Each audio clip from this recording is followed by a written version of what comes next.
You're exiting this dream, all in exchange for nothing, because your desire for the truth is stronger than your desire to try to make something out of this. And you're willing to overcome the fear that it takes to do that. So, if you find yourself in this position, if this is where you are with spirituality, I feel you. I was there too.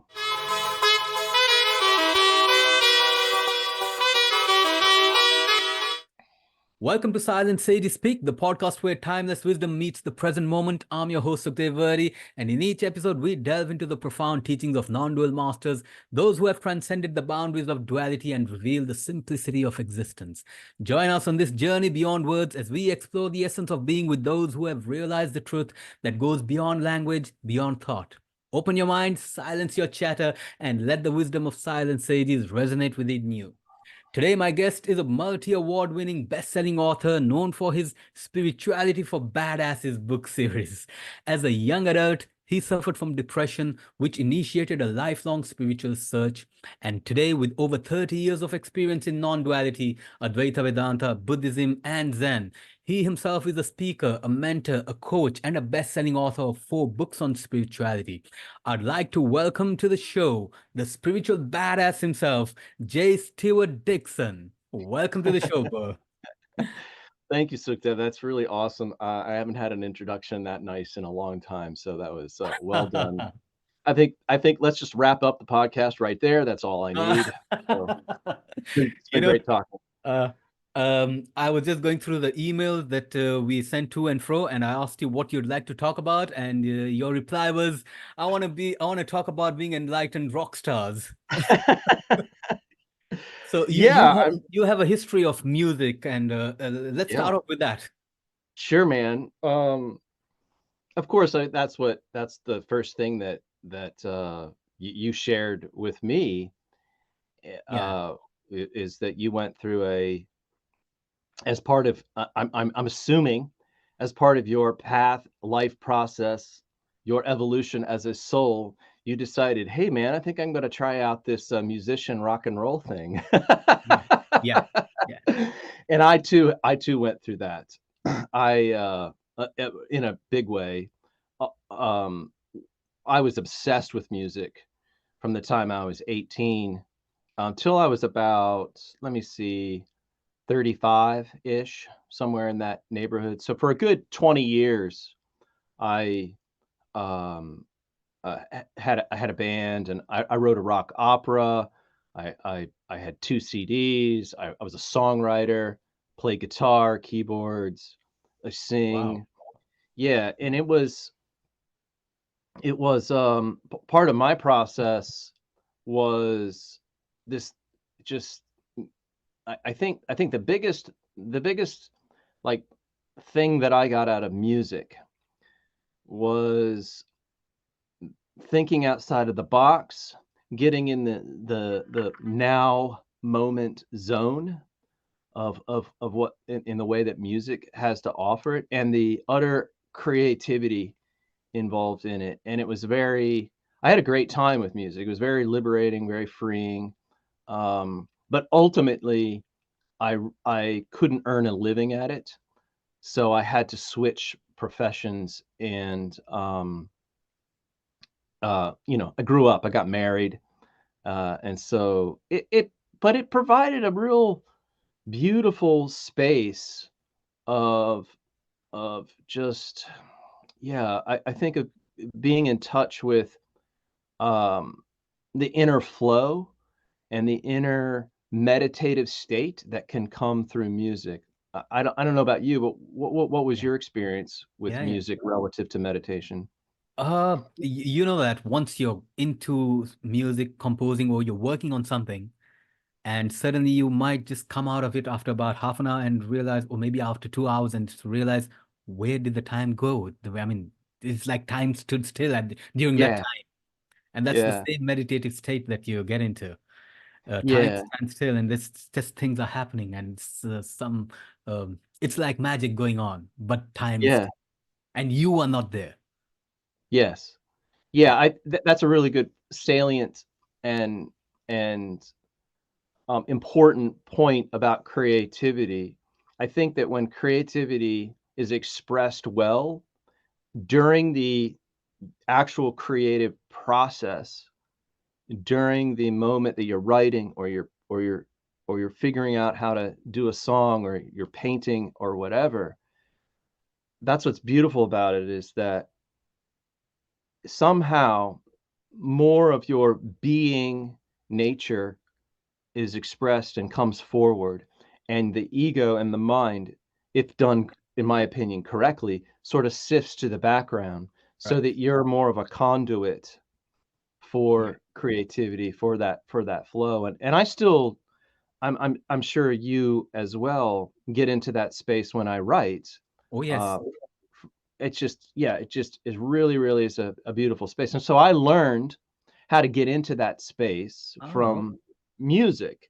wow. Music is what was taught me how to get into that flowing creative space. And I'm sure it's the same with you, that you, I never thought of it this way. Now that you're talking about it, uh, it's something. It's crazy. It's exactly the same way. It's like yeah, when you're in the meditative state, or even right now when you talk about the zone. yeah, If you're in the zone and things are just happening, and when you're in the middle of writing or doing some music, music is just flowing, and you are not yeah. there. It's just you're in the zone. Wow, that's a great way of putting it. I never thought of it that way. Yeah, I mean, I think what happens is we train our brains Yeah, as creatives, as yeah, musicians. We train our brains so that we can be in this space, because you need to be in that space in order to create musically. It doesn't have anything to, at that time, I was in my 20s, didn't have much to do with spirituality, yeah. didn't have anything to do with meditation, but somehow instinctively I knew that I needed to be in this space where I was able to allow the mind and the and my thoughts and all my stress and my worries to recede to the background so that I could be present to to um, either stumbling across something that was good or to have it expressed through my fingers Okay, and my body and okay. mind. And I'm sure that, and then once your brain gets that, see, then it applies that same thing to writing, and they can also apply that to meditation or apply it to, because I think once we create these neural pathways in our brain that w- with I mean, this can be also true of like of the use of psychedelic drugs, of Yeah, psychedelic, if you're a meditator and you take psychedelic drugs, usually if you take psychedelic drugs, if done intelligently and moderately, the psychedelic drugs will take you back to the place where you meditated. So I think they're right, all right. kind of related. And Right. yeah, I'm very, I don't know about you, Sukhdev, but I'm very grateful and proud of my musical career, Oh and yeah. I'm also grateful and proud that I've left it, that I've moved on. Oh, okay. Okay. On the other hand, am still doing it. I'm pursuing it, but more Yeah, from a background perspective, where instead of now me being on stage and being the rock star on yeah, stage, I'm now composing music in the background, arranging music, yeah, doing music for other people rather than me gotcha. being the star. Yeah. All right. I was on your YouTube channel when you sent me the emails, and I know we are in for a roller coaster ride because you are the most fun, uh, humorous person I've seen. The way you express non-duality, I Thank you. have never. I was there for I think about 2 hours. I watched all your videos. I watched each and every one of them, and That's your cool. way of expressing them, the truth in Yeah, such a humorous way. thank Your you. book, the way you start your books as well, Thank you. the spirituality for badasses. Just the title itself, it's like, yeah, you're gonna have a roller coaster ride. This is not your regular, normal spirituality book, and the way you have. Is that actually everything in the book happened with you? Is it like a real life account, or is it some part fiction or Yeah, it's a good question. It is partly fiction. The okay. the the spirituality for badasses. It's a road trip Yeah, that I take the reader on, starting in Virginia, and book one is in goes to North Carolina, and then book two we go to Kansas, Tennessee, California, Las Vegas. So all of that's fictionalized. The Yeah, road yeah, trip is okay, just the device okay, that I yeah, use to teach mindfulness, spiritual awakening, non-duality. It's just the device.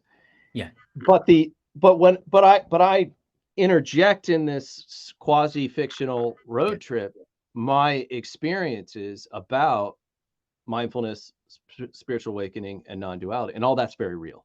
Okay. Yeah, yeah, of course, of course. I did the same with Yeah, my first series.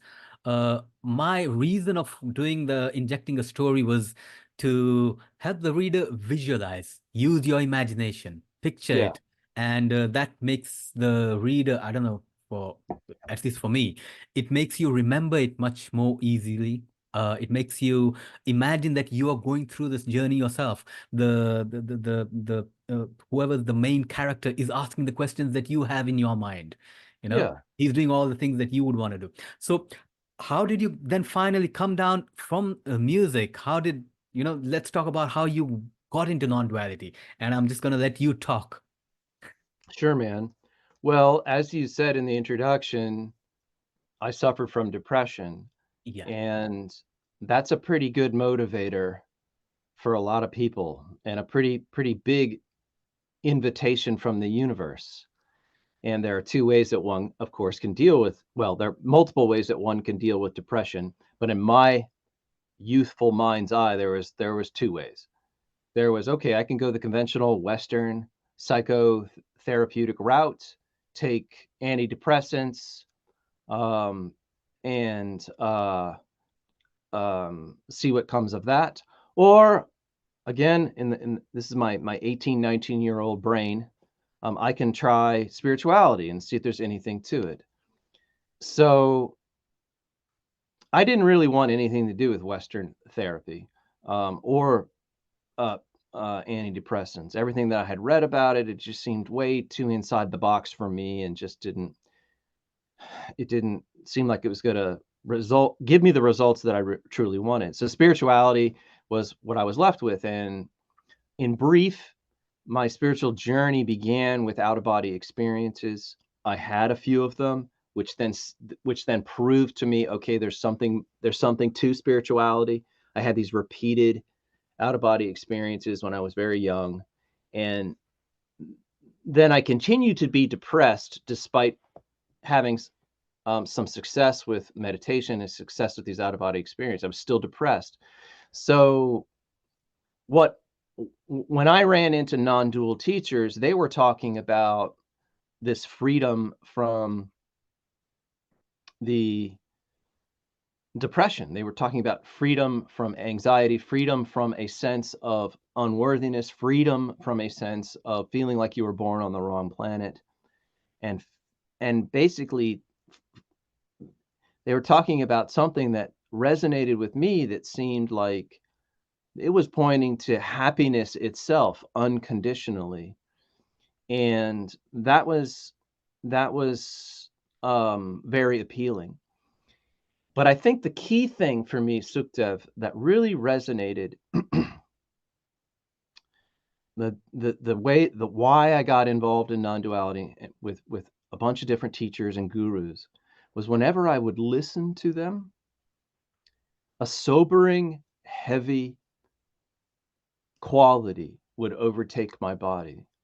And it was as if they were speaking to this contraction, to this depression, to this part of me that was wounded and that was separate. And I really, when I listened to them, it would just be so sobering. I'd sit, and it wouldn't be it wouldn't be pleasant. It would just, but there was something about it that just rung so completely true. I knew I was listening to the truth, and my body felt it. Emotionally, I felt it. And maybe intellectually, I didn't understand it, but I knew that there was something there. And that's what kept me going. It was two things that pushed me forward on the spiritual path. my own pain, my own sense of just, I feel like a miserable fuck. I was born on the wrong planet. Get me the hell out of here. I'm done with this shit. I'm not interested. This Disneyland is no longer fun. No, thank you. Yeah. And then that was the dark, the shadow pushing me forward. And then the other thing that all pulled me forward was this feeling that I discovered some truth through other individuals who were teaching the truth, individuals um, who were speaking in a way that I never heard in the realm of spirituality spoken before. It just seemed so raw and so down to earth and so real, and without bells and whistles, and Yeah. without promises that were grandiose. So those were the two things that led me forward. And so I spent, let me see, I went through, I'm 54, and when I went through the last little step of spiritual awakening for this individual, I was 40 years old. So I spent about 15, 20 years hanging out with teachers, reading books, watching videos, and exploring my own internal shadow, doing a lot of crying, doing a lot of yelling, doing a lot of, you know, Yeah. Yeah. um, hurting. And I did the hard work, you know, and I'm so grateful that I did, because when I did wake up, one of the major things that I was longing for, and one of the major things that I was like, okay, this has got to be part of the package, is the depression has to go away. And the depression did go away. It took me a couple of weeks to figure it out, but the depression went away, the sense of separation went away. I was finally okay in my own skin. Yeah. And I discovered this, I mean, all along, as one gets involved in non-duality, what that process basically is discovering that there's an internal source of okayness. There's an internal source of freedom.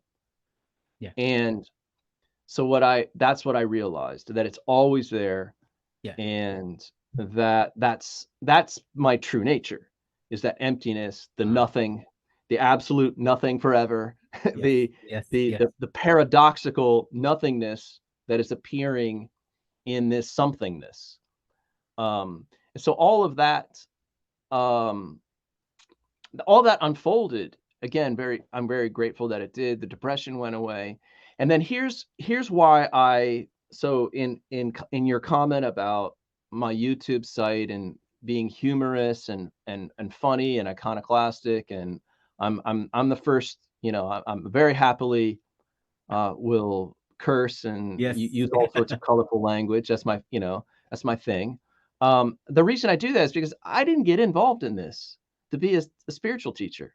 Yeah. I didn't do this to, you know, to impress people, or to be a saint, or to be Exactly. a do-gooder. No, I was a musician. I was into rock and roll. I was hurting. I was depressed. I was in pain, and I wanted that the fuck to end. Yeah. Like, I was done with, you know, I was like, so when I continued that badass rock and roll quality Oh, okay. Yeah. as an author and as a teacher, because I don't give a shit. Yeah. Yeah. Because Yeah. when you are free, and you've discovered this internal freedom, I think what I'm very comfortable with, which is surprising and perhaps weird with a lot of other Advaita Vedanta or non-dual teachers, I got no problem with ego. You know, I got no problem with the There is no color problem. and there's no problem. And the nuance and the character. And you know, I'm grateful for the ego that came with this human body package. It had a sense of humor before awakening, and it continued to have a sense of humor after awakening.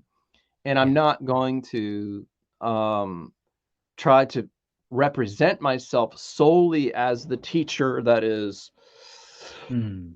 you know, this and has all these long breathy pauses. And Yeah. I just, I don't, you know, that's, sometimes that's appropriate. Sometimes it's okay to be really like seeped, you know, man, seeped Yeah. in the in the depth of your body and the color and the essence of the air, and you just feel it in your bones, and it's like, this is like sex with the fucking universe, and it's like, oh my God, it's like how no drugs come close to this, no rock and roll comes close to this shit, and it's like, and that's beautiful to express that, but that's not the whole truth. It is. It is The truth of just the truth of the matter is that like I'm not that all the time. yeah. That quality can't be there all the time. Dude, I've got a mortgage to pay. I'm married. I have a son. I have responsibilities. And so the ego and the mind, beautiful thing, needs to come forward sometimes. And it's okay for me to have wants and desires, God forbid, right? And to No, and no. to express myself with vernacular and with language that is colorful and that's in your face, and to have a strength and to have a confidence and to have a clarity about what you want and where you're going. So that's what I do. And I don't express myself in this way um because I'm trying to be different. I'm just expressing Yeah. myself in this way because I think it's the truth Yeah. of who I am. I totally get And that. yeah, Yeah, yeah, I I I totally I get I that. I I You know, think you would, you being know that what? you've got rock and roll in your background. So Exactly. I've got the Indian rock and roll, which is called Bhangra music. Have you heard of Bhangra music? I have not. No. Okay, so that's like the rock and roll of Indian music. Okay. It's the go-to music if you want to dance or want to shake a leg. And Awesome. so when I got into music and then I came into spirituality, I was actually I had a question. Why is everybody so serious about this? Yes. Thank you. Why can't we dance to this? Why can't we just Yeah. express joy and happiness? Why do we Yeah. have to go into a place and hands folded, you don't doing this, and Yeah. give me a perfect logical reason, I'll understand it. But then if I want to express it in a different way, why not? And that's what spirituality is meant to free you. The moment you Mm. say you do this or don't do that, you're bound. Yeah. Here is freedom of expression of Yeah. the unexpressible in the way that you are. And I think the reason you have this the way you use the curse words and your humor, it typically it it's just your rock and rollness that's Yeah. coming out. It's you, Yeah. and you're expressing the truth in your Yeah. own way. Yeah. And because uh maybe somebody might not like it, somebody might not might find it offensive, does not matter. No. And so I love that. And so what I did when I came into spirituality, and I tried to get into doing music for it, and I said I'm gonna do take the Indian mantras, the ancient mantras, I'm gonna put them in rock and roll, I'm gonna do them in lounge music, I'm gonna do them in reggae style. And a lot of people told me, no, no, no, you're not going to do that. That's not going to work. People are not going to like that. And it is working. But it's a different way of doing it. Spirituality. I love the title that you have on your book. If you can read it says the spiritual book, but not so religious. Yeah. Here, I'll hold it up. So here you Yeah. go. How to find the inner peace and happiness without losing your cool. The ultimate spiritual, but not religious book. So Yeah. spirituality is meant to free you. And Yes. so once you're done that, then you can express it in your own way. Now, you did that. After that, how did you get into this? Did you suddenly straight away come into writing about it, talking about it, teaching No. about it? No. It took a good so it was 2000 around 2010 is when I divested myself of feeling depressed and separate. And what I did do pretty immediately after that, I did write a book, my first book. It's called 21 Days, a guide for spiritual beginners. And it's still available. It's still on Amazon, and it's still a great little book. What it is is a journal essentially of the first 21 days after I had experienced and gone through this big awakening change, and what it's like and all of its the extraordinary parts of it and the ordinary parts of it.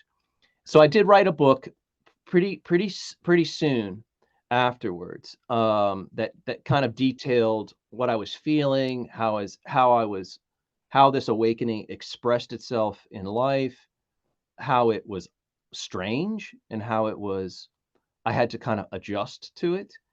And then what happened is along after I wrote that book, I didn't pursue it entirely. I had a whole other career. For a long time before I was a full-time author, I was an audio engineer, Ah. and um, I, I ran that business for um, geez, so 2010.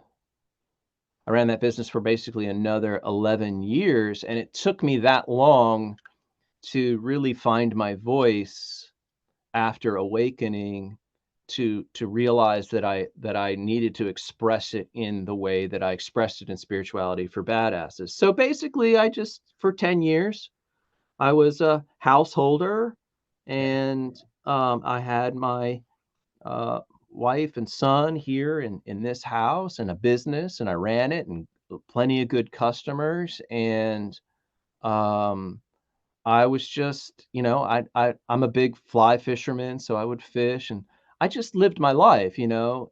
I wasn't because I had lived 30, close to 40 years depressed.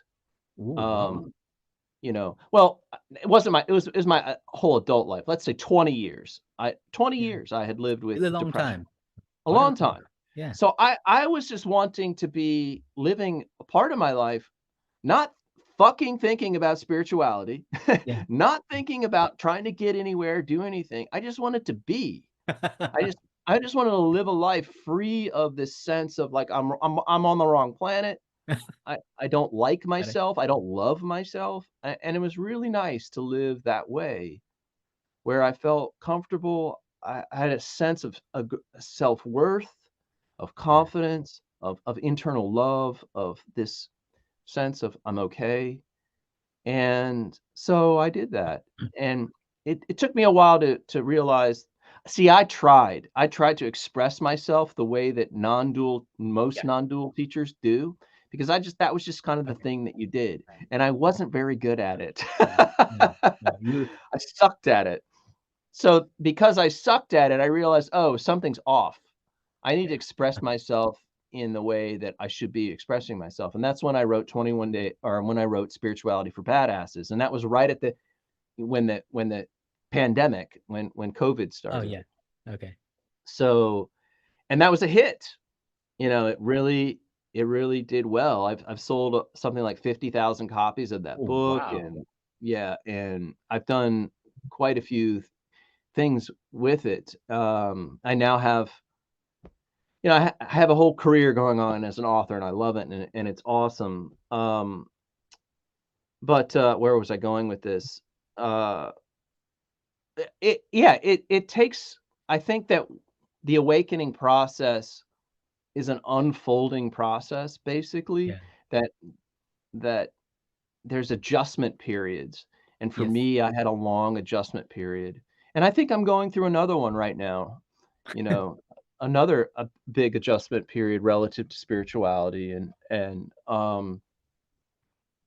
uh, we'll see what happens with that. Who knows? I love the humor and the fun that you put. Now, in your book, the one that I read, the first part I read, you talk about some steps. Like the first thing that you need to have is attention. The Yes, second thing, stop telling lies. And then you come down to denial, then put your cell phone down. This kind of things. You want to talk us through that? Give me a sure, brief of that? sure. So, wait, in the spectrum of knowing thyself, let's call it. Of course, at the upper end of the spectrum is truth realization, is Yeah. recognition of this nothingness, and then Right. which is a very refined and mature interest in spirituality. And then there's spiritual awakening, which is right in the middle, and then at the beginning is mindfulness. And so my book, Spirituality for Badasses, basically begins is for beginners. It's right at the beginning, where we talk about attention Yeah. and the need to overcome our propensity to be hijacked by every little thing that's on our phone, every little thing that's on the internet, every little Yeah. thing that's in our life. In other words, the ability to be able to step back slightly from the mind, and its never ceasing desire and appetite for shit. You know, the Yeah. mind just wants drama, it wants entertainment, it wants all these things. It's just this constant desire machine. Well, at one point in spirituality, it's somehow there has to be the message. The message to you has to be you got to start paying attention. You've got to allocate some time in your life. You've got to have some part of you has to really start paying attention, has to start reading, has to watching videos, has to go sit with a teacher or two even, has Yeah. to get out in the world and really apply some energy to it, some time to it. And where that really starts is with us being able to say, no, this is no longer a value to me. I'm not going to binge watch Right. 30 hours of YouTube or Netflix. Netflix TV. I'm going to do something else. I'm going to find something that addresses this other part of me that is longing for something bigger or more. So it begins with attention. Yeah. Yeah. If that answers the question. So mindfulness is it goes, and then you discover awareness. You discover this observing part of you, and then what mindfulness is, and you know this, but this is for for the people watching this. What mindfulness is like you begin to be you start observing all the parts of your life. Yeah. While you're having a conversation with your boss, you're not just having a conversation with your boss, you're observing Yeah. that you're having a conversation. Yeah. You're observing that you're eating, you're observing that you are watching this video right now. You see that there's a part of you that's doing the Right. watching. And that's the question. That's the self-inquiry. Yeah. Who is that? What is that part? And the Yeah. more you apply the self-inquiry, the more that you watch and you listen and you become the observer, the more mindful you become. Become. And the more you start to pull back from all of your reactions, all of the all of the the instant ego bullshit, all of the pain, and you start to here's what happens. This is a really easy way to explain this. Yeah. Most of us, when we start out in spirituality, ego's out here, Yeah. right? And it's controlling everything and it's making a big fucking mess out of everything, right? Right. And then with spirituality, you realize that this back here, hello, is awareness. Yeah. This observer part of you. It's the infinite aware part of you. And what spirituality is very slowly, this comes forward and you recognize it more and more. Yeah. Ego's still out front. It's more and more and more. And then, you know, the nitty gritty of the spiritual process is what happens is this. Yeah. And then who you are is this awareness and it's out Right. front. Now, here's ego back here, right? I'm not Yeah. saying that ego goes away. No. I'm not saying that. Ego comes and it goes, you Yeah. see. And this Yeah. is why I have no problem with ego, Yeah. because basically ego's my bitch now. Right. Right. Right. Ego's my bitch, right? When it's back here, it's your bitch. Yeah. It's not controlling everything, but you still need it because you Yeah. got to pay the bills, you got to walk Yeah. across the street safely, all of those things. And that's the beautiful thing. When you flip those things, when awareness becomes your dominant mode, when you realize I'm not just this tiny little person stuck here, in this big old scary world, but actually you are the whole world is taking place inside of you. When Right. that flips, oh my God, Yeah. Yeah. life flips on its end, and you discover something absolutely amazing. I had a different take when I got into self-inquiry and reading the Upanishads and non-dual Vedanta and learning about how the mind works. The ego is in Vedanta, they call it's a function of the mind. There's a four functions of the mind, and one of them is ego. The second one is the intellect, then there's the memory, and then there's the thinking mind, which is always think either this or that, that's deciding, that's weighing the options. Now we realize that the ego is basically a function of the mind, so it does not disappear because the mind still is there after the awakening. But like you rightly said, the mind will want you to, keeps you busy with all the shit that's happening. Yeah, And what the ego does is it's actually trying to distract you from you paying attention to what it is. yeah, It's like it's trying to keep you busy with everything else so that you don't notice what's happening or who, what, or what it is. That's what self-inquiry does. And then the moment you turn around and you try to look for the ego, it's suddenly it's not there. It's a thought. It's like an illusory character that you have imagined yourself to be. And like yeah, you, great example that you did this. For me, that actually meant how that happened was like, this is the ego and this is your identity. And then slowly you realize this, you start paying attention to this and you start paying more attention to it. And yeah. then when it merges, it flips, your identity shifts. So now Yes, your identity is not the ego, this is you. And yes. this is the untouchable, the witness, the whatever you want to call it, the nothingness. And that is free from everything. Yeah, and the difficulty with this process, because we're making it sound really simple, Oh right? yeah. Oh yeah. Oh yeah. Yeah, let's touch upon that. The difficulty with this process, of course, is that the ego doesn't want Right. to lose its throne. The Right. ego does not want to discover that all that there is a an emptiness, a nothingness. It doesn't want to discover its own falseness. Doesn't want to. The dream you see of Maya does not want to be seen. It's like you pull up her skirt and holy shit, there's nothing under there. It's an illusion, and that is catastrophic Oh to the ego and to the mind, and it basically, and so then it fear yeah. arises, Oh yeah. Yeah. and this is what the dark night of the soul is. Yeah. This is what the hero's journey is about you saying, fuck that shit, I'm going to have the courage, I'm going to find my heart, Yeah. a- and I'm going to embrace that fear. I'm not running from that fear. Bring it on. Yeah. And you go into the fear. You learn in the process of self-inquiry that all the shadow work that comes up, all the anxiety, the stress, the the self-hatred, the unworthiness, the feelings of depression, instead of running from those things, you're like, you welcome them in.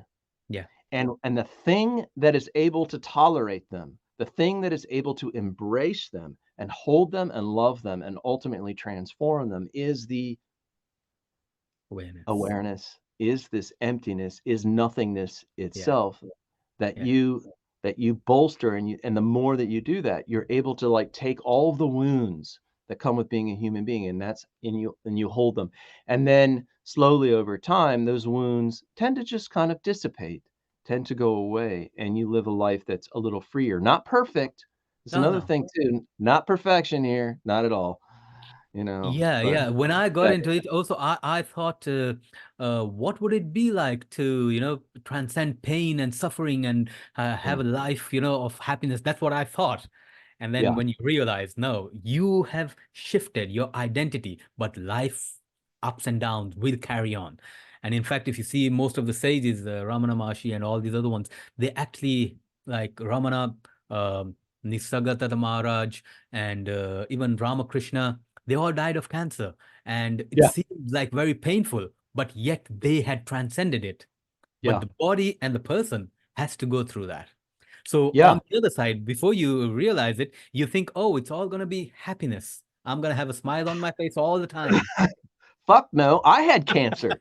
I had cancer. Oh I had yeah, prostate I in had prostate cancer. yeah, yeah. I watched the video. Yeah, Yeah, so, like, there you go. There's proof right there, you know, and all the saints that you just mentioned there, that they died of cancer. Yeah, yeah, lo that's the thing is, like, we're sold a false bill of goods when we get into spirituality. It's all puppy dogs and rainbows and, you know, light and love. And that's not the truth. You know, that's not the truth of it all. There's a lot of shit you gotta go through, to find some equanimity and some yeah, peace, yeah, but I don't know that I would describe this as puppy dogs and rainbows and light and showers of, you know, 7th stage shiny chakras, you know. yeah, I can't stand teachers that have a shit-eating grin on their face from beginning to end. You know, something's off. You yeah, know, yeah. something is I wanna see some real expression of it, Real, the truth, of real. course, but you know what? I also wanna see your expression of your humanity as Right. well. That I wanna know that you're not denying your humanity. You're not denying the limitations that this illusion that we're this dream that it naturally produces. So anybody who is trying to sell me that they've transcended totally, completely all of that, their humanity, I'm like, "Well, good for you, man. Awesome, but it's not my cup of tea." Yeah, I realize there's a difference now between, because before awakening, you think you're gonna, the all the pain and suffering is gonna vanish. Then Yeah. I understood the word transcend. It means it's not gonna touch you, but you're not apart from it. It's still there as the Yeah. illusion. It's like water transcending the wave.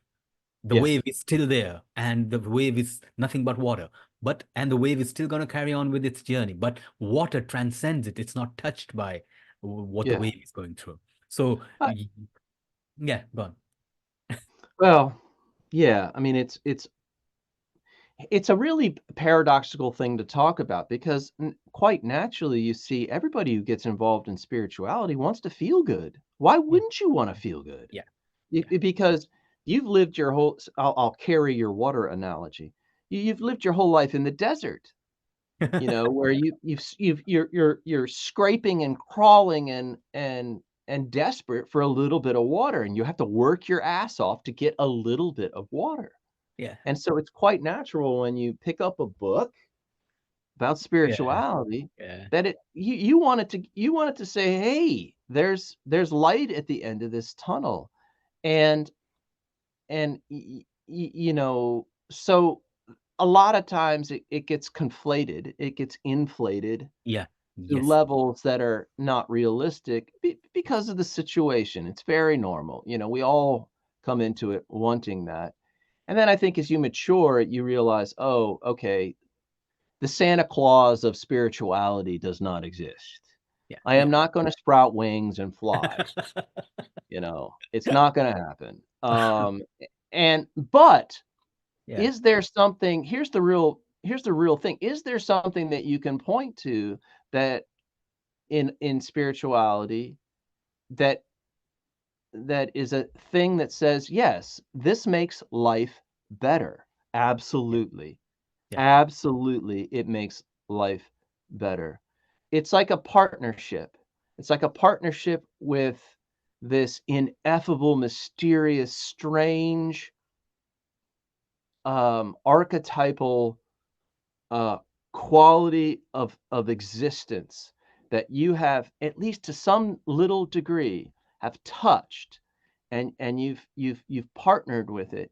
And once I think that you've partnered with it just a little bit, it tends to stick with you your entire life. And it doesn't make things perfect, but it makes things more peaceful and it makes things more alive and a little bit more color. Yeah. A- and I have to, a little strange too. Waking up is kind of strange because there Yeah. aren't many people doing it, Yeah. Yeah. right? I always wondered, why isn't anybody teaching this in schools? Why hasn't anybody taught this? We've yeah. They Yeah. are. They're starting to. Yeah, I Mindfulness, think yeah. mindfulness-based stress reduction as a secular approach to dealing with stress and anxiety and PTSD is very common. At most of the Okay. universities in the United States, you can take a mindfulness course or in a lot of hospitals. So they're starting to. Okay. 'Cause that's the beginning of it, Yeah. is like is and which is really, really great. Um so, yeah, I mean, I think that it's we're starting to see that with neuroscience, the secularization of spiritual concepts, which is a good thing because then it basically allows for individuals who normally wouldn't really have an interest in spirituality to take a mindfulness class to deal with their stress, and then that may lead to other Yeah.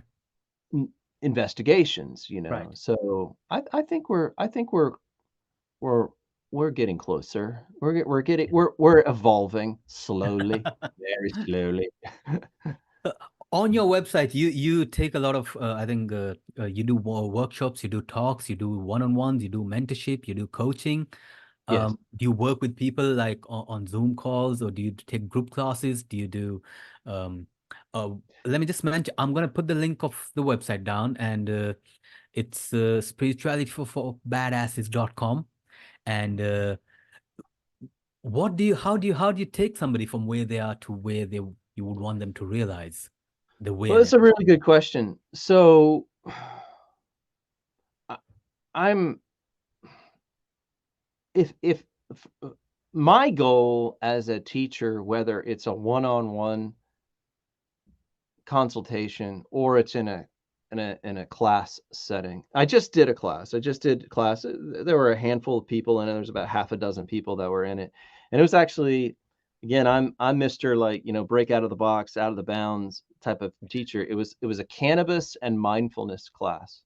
So I invited these individuals and we did a weekly thing where they would microdose a small amount of cannabis of marijuana, to get them in a relaxed bodily state, and then we would have these mindfulness lessons and whatnot. My only goal in teaching is to have the individual take the next step, the next small step. And usually, when I'm teaching, in a class like this, I'm usually teaching mindfulness and self inquiry. I'm not really teaching the. I'm not. I'm not I'm not expecting individuals to wake up, yeah. in any given circumstance, although it can happen. Waking up is something that is it's not something I can just point to and then, "Oh, aha, there it is." And No, in no. this class, ladies and gentlemen, we're all gonna wake up. In the next 60 minutes, we're gonna get into this and then at the end of it, you'll be awake. No, it doesn't work that way. You know? So I don't have that. I don't try to teach. I'm not teaching usually when I'm teaching, I'm not teaching spiritual awakening, Okay. although what I point to can end up in Is that that area. It's more that's the steps of mindfulness of, okay? are you aware? What is awareness? What Yeah. is, how can you deal with this stress? Can you find that spot in you that's my main goal, is to help because Sukhdev, most of the individuals that come to me, frankly, they're not interested in in ultimate supreme, like Nirvana, Brahman Atman self-realization. They're not. the light. They're just hurting. They're in pain. How Yeah. can I, through mindfulness, through Yeah. self-inquiry, through self-awareness, help them to overcome some of that pain? And that's usually what my goal is. Yeah. I think you would be the perfect person, because you said, like you say, 20 years of depression and then coming out of it. uh, obviously you would be the best person to go to for anybody hurting in that kind of way. Now, when you talked about like drugs and marijuana, and you've spent time with Ramdas, you spent. Yeah, I love the way you spoke in your book about you've been to the Dalai Lama concert. yeah, Everything read on your website and your YouTube channel, I just burst out laughing. The thank Dalai you. Lama concert. So Ramdas was into LSD and all this as well, and he Yeah, came to India looking for the same stuff. And so, tell me about your meeting with him. Did you learn from him? Were you his student or? not at Sorry. all. No, it Okay. was the most. So when he was about to give a talk, it was at Omega Institute in upstate New York, which is a big spiritual retreat center here in the United States, and I was there for a week. I was just I was in my mid 20s. I just needed a break, and I decided to go there.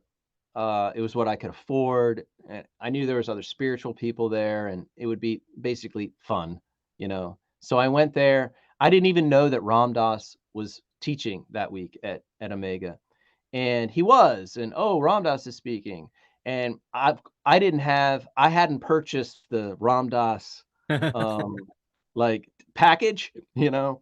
I was like, damn it, my ticket doesn't include the Ram Dass roller coaster. Fuck, you Uh, know. So when I got there, I was a little disappointed, but um, just on the, I knew that he was teaching that night. It was like, you know, it was a meeting, and he was in a wheelchair. So I went over to the mhm. building where I knew he was teaching, and everybody had already piled in, and it was like, you know, I was not getting in. Um, and I forget what I did, but I bumped into him. He was smoking a cigarette, smoking a cigarette in his wheelchair before he was going to go on stage. And I knew who he was, and it was one of these encounters.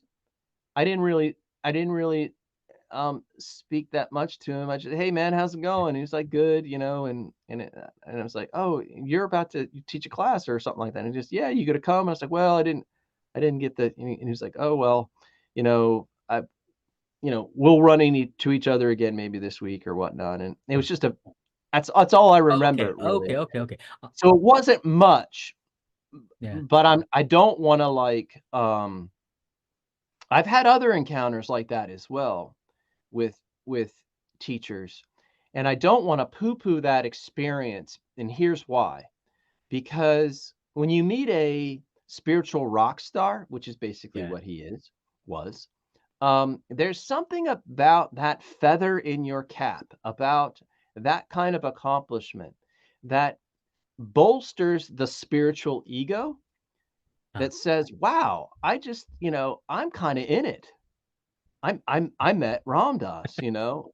I met um yeah, this got I it. met this teacher. I met Andrew Cohen. I met um Ken Wilber. I met, Adi Da. I met so many, and when that starts to happen and you realize your life is transformed, it Yeah, really gives you the confidence to yeah, say, "Wow, this is the universe is pushing me in this direction." right, And so when you meet teachers like that, it doesn't necessarily mean that you have to have a long engagement with them or a long teaching process with them. right. It can just be a moment where you like the universe is winking at you, going, Yeah, "Good job, man. Keep going."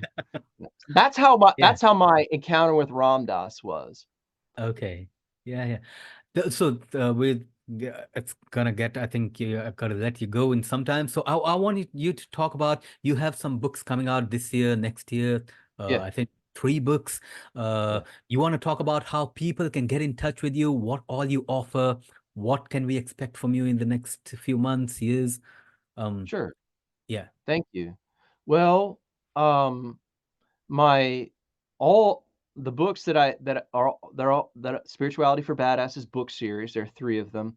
Book 1, book 2, and the workbook are all on Amazon or Barnes and Nobles, and those are all available. I'll be writing this year. I'm getting into more inspirational fiction along the lines of The Alchemist Okay. and Jonathan Livingston Seagull, um, The Five People That You Meet in Heaven. This is kind of fictional that's also self-help. It's Yeah. also instructional. And these books are the same, but I really wanted to create a whole um, uh, story that is a completely fictional story with completely fictional characters.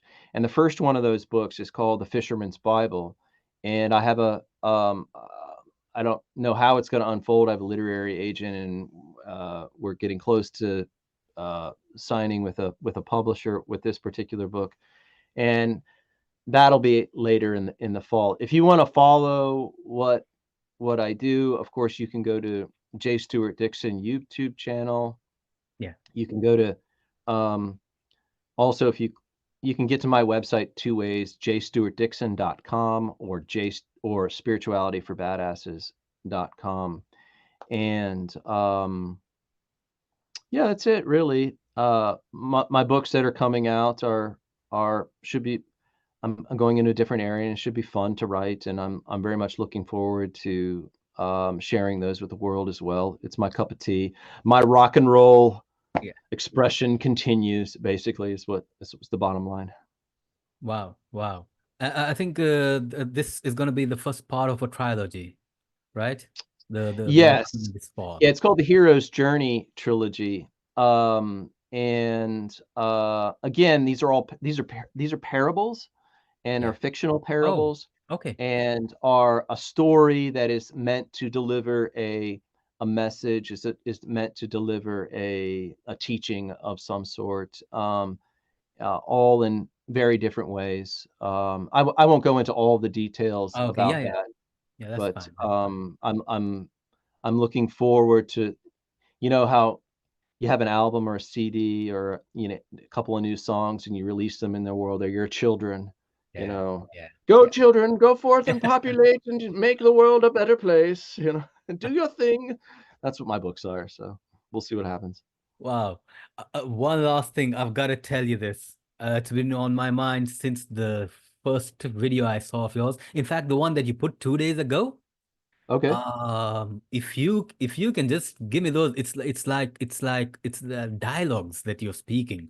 It's about bargaining. You have to give me everything, and I'm Oh gonna give yes. you nothing in return. Yes, yes, yes. So You want to so do you a want bit me to of channel that? that? Is what you're saying? You want me to channel some of Yeah, that? please. Please do. All right, give me a second here.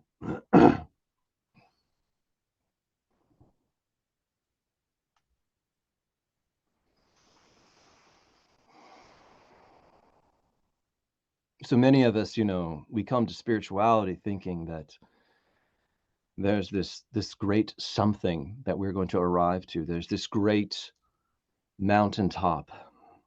All of these teachers and all of these guides with their bells and their whistles and whatnot are clanging their little things and saying, "Oh yes, come to the top of this mountain. There's so many great things to be had at the top of this mountain. I'll take you there. I'll take you there. There's so many great things. There's love and there's light and there's cookies and there's candies and there's there's divinity. You will find yourself at one with the universe. You'll be fucking the entire universe. It will be so great. You will love it." And that's what we're sold, you see. We're sold that this thing will make us greater, better, above everyone else. And that's not the true. That's not the thing that happens. The thing that actually happens is that you discover your own inner nothingness. You discover that there's this one thing, there's this one essence that has been dreaming this whole dream. And you wake up to that and you discover that this whole thing has been some sort of cosmic joke. And it's not necessarily pleasant. It's not necessarily a vision that you, the ego, want, you see. It's this strange, inexplicable waking up from the dream. And that's the bargain. That's the nothingness. Give me your ego. Give me your life. Give me your essence. Give me your soul. And what do I give you in return? I give you a big fat nothing. So from the point of view, you see, of ego, that's the bargain that you're striking. And why would anyone want such a thing? What are you even thinking when it comes to spirituality, of getting to this point where where you've given up everything? You've ruined this fucking Disneyland. You've ruined the whole thing. Why do you even want such a thing? And the only explicable, the only explainable thing that I can say is that, my friend, I get it. You're done with Disneyland. You've been here 1,000 times, 100,000 times, and the ride just no longer is entertaining. The ride is painful. The ride is hurting. There's something about the truth that you long to know, even if the truth is fucking nothing. There's something that you long for. And you'd rather have that. You'd rather have the truth of nothing than the pain of this false reality, the pain of this weird place that you're no longer invested in, this weird place that just doesn't do it for you anymore. This doesn't do it for you anymore. Money doesn't do it for you anymore. Relationships don't do it for you. You've pulled way the fuck back. What are you doing? You're exiting this dream, all in exchange for nothing, because your desire for the truth is stronger than your desire to try to make something out of this. And you're willing to overcome the fear that it takes to do that. So if you find yourself in this position, if this is where you are with spirituality, I feel you. I was there too. And I don't make promises. I don't make promises that there's light and rainbows and good stuff at the end of this. This is like the Matrix. You wake up, and what there is to wake up to, I don't know. It's a strange paradox. I'm not sure that, Brahman, you see, here's the thing. You wake up to Brahman, right? Brahman clearly was bored. Otherwise, why would he have struck this deal with Maya, right? So there's something going on in Brahman, the supreme, ultimate, aware consciousness. It was bored. It was just empty, nothing forever, right? So it creates this whole dream world that we entertain ourselves in. It's this big cosmic, television set that all of us are entertained with. And now you're saying you want to pull out of that and go back to Brahman and be bored again? Just something to think about. Something to think about, man. It's like, what are you doing? What is up here? And I have no answer to that. It's sort of a paradox. Why does Brahman flip itself in and out of this dream? Okay, I'm waking up and now I'm back at Brahman. Now what am I going to do? I'm bored again, and now I shift back into, Maya's dream again. I don't know. I have no fucking clue. All we can do as seekers, all we can do as little atmans in this illusion is play our part. And if your part says, I got to know the truth, then that's the part you play. That's the part I had to play in this life. And I don't pretend to understand the whole cosmic ball game here. I only understand my little corner of it, which is saying, I got to know. I need to know. I can't, this place, it's too painful for me. Yeah. It's too painful. I can't do this anymore. I'm done with this, with the illusion of, and this dream. And it's not fulfilling anymore. I need to know what the truth is. And I'm willing to risk it. I'm willing to make that bargain with nobody over nothing for God knows what. So there you go. Wow. That is so powerful. It is so powerful. And I'm so glad you're the first person I'm meeting who's actually expressing it with all utter freedom. Exactly how it is. And that's really, really true, that when you're done with this is when you long and you're willing to give up everything for even nothing. Yeah. And it actually, I think most of the saints I've studied, the people I've met who have actually awakened, have awakened after something that has been drastic or a tragedy in their life. It's Yeah. always been a tragedy before the awakening. Yeah. And it's like, yeah, I'm done. Exactly. I'm done with this. You, Yeah. my brother, Yeah. need to get into acting. I You need do to act, learn acting. Sukhdev. I act like I'm a somebody in some place. That's what I do. It's like I utilize the ego and the mind, and Yeah. I Yeah. stretch into it, and I pretend like I'm doing something here, and I try to be humorous and entertaining. So that's as far as my acting goes. No, no, you've got the facial expressions and the dialogue delivery. It was amazing, amazing, amazing. So I'm gonna be putting your links to I'll try to get your books as well. I'll put the links below for anybody who wants Thanks. to get in touch with you on your website as well. And if you I think it's on the website where you have one-on-one calls and Yeah. coaching and talks and your group classes. Yeah. So I'm going to be doing that. I want to thank you so much. It's been an honor. It's been an honor, really, to meet a Same rock here. star. A rock Yes. star. You're a rock star and too, man. It's and really great. I love it. the way you talk, it's truly, truly. A lot of people might not take it the right way, but it's the fucking truth. Yeah. Nothing else but the fucking truth. So I want to thank you so much for spending all this time with us. And Yeah. hopefully, maybe during the year, I might get you back on once again. Thank you Sure, so man. Love to. much. Happy to channel my inner crazy ass rock star. Yeah. Peace. All right. See ya. God bless. Adios. Yeah.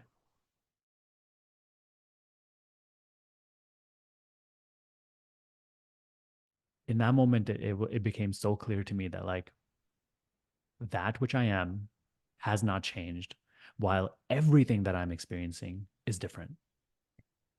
That in that moment, it became clear to me how foolish it is to identify with that which changes, with identify with anything inside of experience. So that is when it became clear to me what Ramana Maharshi was pointing to in the book Who Am I, where he says, Yeah. I is not the mind or body. I is not anything that changes.